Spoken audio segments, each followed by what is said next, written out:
Here's something that might surprise you. The most compassionate people aren't the ones who have it all together. They're the ones who stop pretending they do. If you've ever felt like you needed to fix yourself before you could be kind, or that your struggles made you somehow less worthy of peace, this changes everything. What you're about to discover isn't a technique or a practice, it's a recognition. And once you see it, you can't unsee it. In the north of India, at the foot of a gentle green hill, there was a place called the Deer Park. About 2,500 years ago, it was a quiet grove where deer grazed freely and clean winds moved through the trees. The evening light was turning the leaves gold. Somewhere in the distance, a bird called once, and then silence returned. The air carried the soft scent of grass. On that day, 5 men sat at the edge of this grove. On their faces was the weariness of a long journey, and something else, an unnamed mix of anticipation and tension.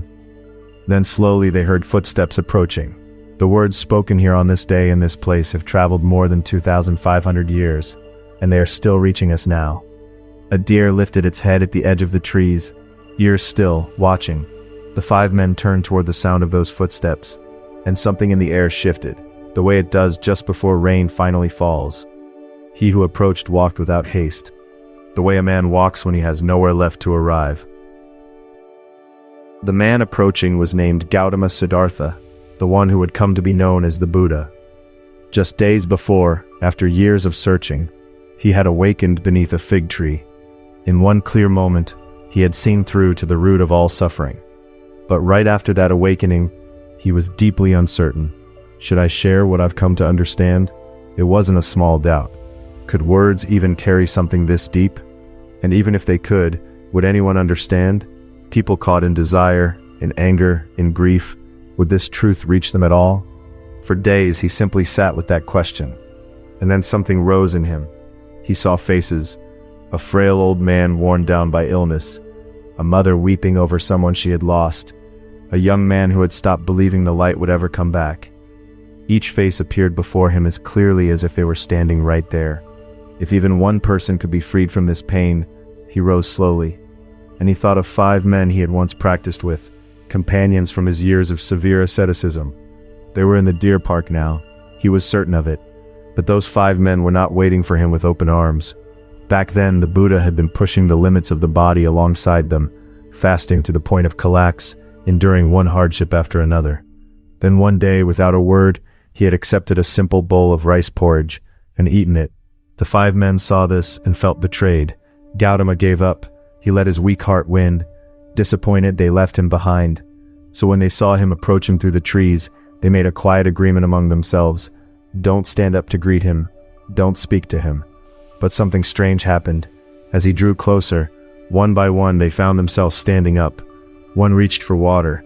Another prepared a place for him to sit. No one had told them to. Their bodies simply moved. One of them said later, "As he came near, I felt something warm moving toward us.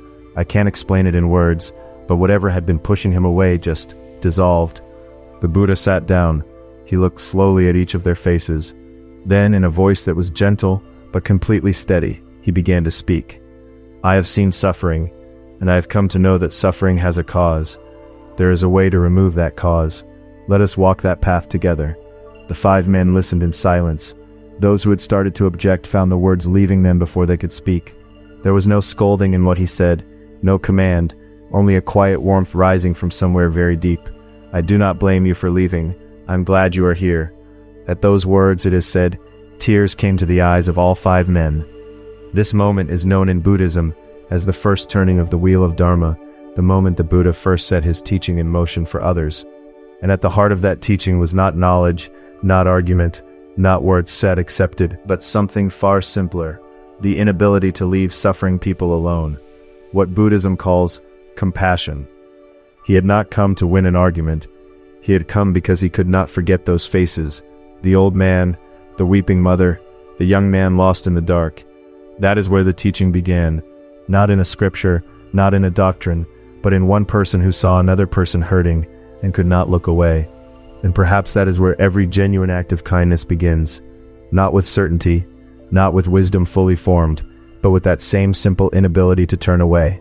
A neighbor who brings soup without knowing what to say, a stranger who sits beside someone weeping on a bench, saying nothing at all.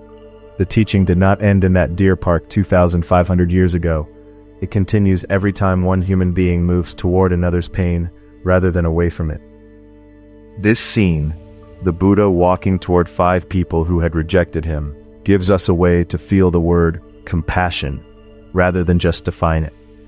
You may have heard the word before, but if someone asked you to explain it, you might pause.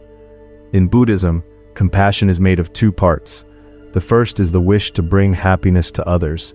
The second is the wish to remove their suffering. Together they form something like, I want you to be well, and if there's anything in your pain I could take away, I would. Think back to what the Buddha did. Right after his awakening, he doubted. What if no one understands? But what moved him forward wasn't confidence. It was the faces of people in pain. He didn't know if his words would land. He went anyway, because he couldn't leave them as they were. That is compassion at its core. It's worth saying clearly, compassion is not the same as people-pleasing. It's not absorbing everything someone does without a word, or giving until there is nothing left of yourself. The Buddha didn't tell those 5 men what they wanted to hear. He didn't pretend the past hadn't happened. He said simply and honestly, let us walk this path together. He held both warmth and clarity at the same time. True compassion sometimes means telling a hard truth. Sometimes it means waiting quietly. Sometimes it means just being present without fixing anything. What guides the choice is a genuine understanding of the other person, not what will make you feel better about yourself, but what will actually help them. And here is something that often surprises people. Compassion isn't reserved for extraordinary human beings. In the very first teaching the Buddha gave that day, he used these words, as a mother would protect her child with her own life. If you have ever cared for a child, or been cared for by someone in the middle of the night, you already know this feeling. No one calculated a return on investment. There was only, I need this person to be okay. That impulse, that's compassion. You already carry it. The Buddha said so himself. But carrying something and knowing how to use it are different things. A seed holds the whole tree inside it, and still it needs the right soil, the right season, the right care before anything grows. That is why practice matters, not to manufacture a feeling you don't have, but to clear away what's been covering it. Think of a lamp that has been burning in a dusty room for years. The light was never gone, it simply couldn't reach very far. Meditation, generosity, the small daily choices to pause before reacting, these are not the source of compassion, but the cloth that wipes the glass. And sometimes the wiping begins with something very ordinary, noticing that a colleague looks tired and saying nothing clever, just, are you all right? So how does this reach into ordinary life, your life today? Let's sit with a few real situations. At work, maybe you've been patiently explaining something to someone who keeps making the same mistake. You've given your time, you've tried different approaches, and it's not changing. Slowly, a voice starts up. Maybe this person just can't do it. Maybe I'm wasting my effort. That's an honest feeling. There's nothing wrong with having it. But consider, why did the Buddha go to those 5 men? Not to be thanked, not to prove he was right. Only because he could see they were struggling, and he couldn't walk away from that.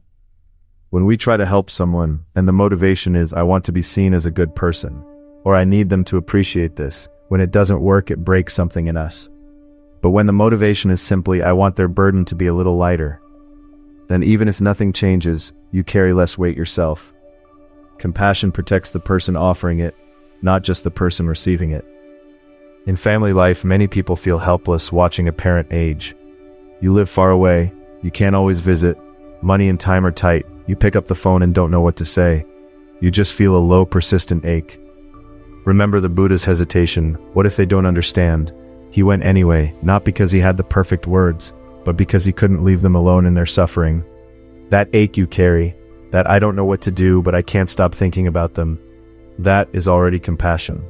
You don't have to do something grand, asking how are you, and really listening. Remembering to check in even when life is busy. Letting someone know they're in your thoughts. These small acts reach people, they always do. And then there's the relationship most of us forget entirely, the one with ourselves. So many people are far harder on themselves than they would ever be on a friend. A mistake echoes for days, comparisons cut deep. I should be further along by now. But the warmth the Buddha extended to those 5 men, Buddhism teaches that we must learn to turn that same warmth inward. Relentless self-criticism isn't discipline, it's a way of making the suffering larger. I'm doing okay given everything. If that feels like too much to say, start smaller. I made it through today. That quiet acknowledgement, that is compassion turned toward yourself. And it is where the practice begins. One teacher I know described it this way.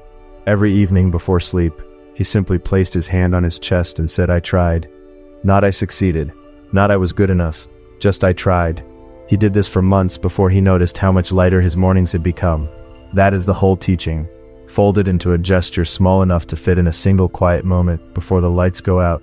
And perhaps that is enough. Not the healed wound, or the repaired relationship, or the goal finally reached, but simply that gesture of acknowledgement, repeated in the dark, until it becomes a kind of home you carry inside you. A monk once told his students that the path isn't something you walk toward, it's something you walk on right now, with whatever step you're taking. There's one simple thing you can try tonight. Something the Buddha's earliest students are said to have practiced every single day. It doesn't require any special setting. You don't need to sit in a particular way or use any particular words. You just need a few quiet minutes before you fall asleep. Lie down, close your eyes, let your breath slow. Now bring to mind one person from your day. It could be anyone, someone you spoke with, someone you passed, someone who came to mind for no particular reason. A family member, a coworker, a stranger at a coffee shop. Just one person. Hold their face gently in your mind, and then silently say this, may you be happy. That's it. You don't have to feel it fully right away. You don't have to mean it perfectly. Just let the words be there, in the quiet. The tradition suggests starting with yourself. May I be happy. May I be free from suffering. And then gradually widening outward. To people you love, to people you barely know. Eventually even to people who have been difficult. You might think, can something this small actually do anything? Here is what tends to happen. When you hold someone in your mind and wish them well, even someone you've been frustrated with, something in how you see them begins to soften. What looked like carelessness starts to look like exhaustion. What felt like coldness starts to feel like someone who is also trying to carry something heavy. That shift, that's compassion beginning to move in you. Tonight, just one person. That's enough. Maybe it's your neighbor who never quite meets your eyes, or the cashier who seems short with everyone in line. You don't need to understand them fully. Just hold them there for a moment, the way you might hold a small stone, simply, without gripping. And if your mind drifts or the words feel hollow, that's all right. Even the monks in those early forest monasteries sometimes sat with restless minds, returning again and again to the same quiet intention. The returning is the practice. Before we close, I want to leave you with one question. Is there someone in your life right now, someone you can't quite leave alone in your mind? Someone you want to help, but you don't know how? Someone whose pain you keep returning to, even when you try to set it down? Or maybe that someone is you. You don't have to answer right now. Just let the question stay with you for a little while. Sometimes the most important thing is simply to notice what we can't stop caring about. Because in that caring, however tangled or uncertain it feels, the seed of compassion is already alive. A monk once told me that he spent years trying to achieve great loving kindness, sitting for hours in formal practice, until one sleepless night, he found himself worrying about a student who had traveled far and arrived looking thin and tired. He realized with some surprise that he had been practicing all along. That worry, so plain and unglamorous, was not an obstacle to his path. It was the path itself. Like water that doesn't announce itself as it softens the stone, our quiet concern for one another is already doing its work, whether we recognize it or not.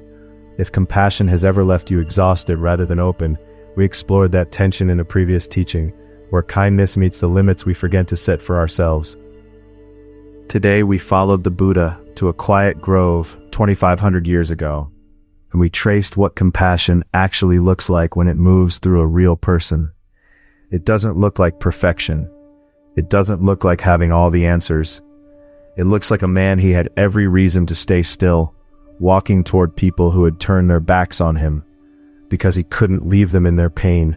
We do this too. Every time we bring someone a glass of water when they're sick, every time we sit with a friend without trying to fix them, every time we say to ourselves, at the end of a hard day, I did what I could.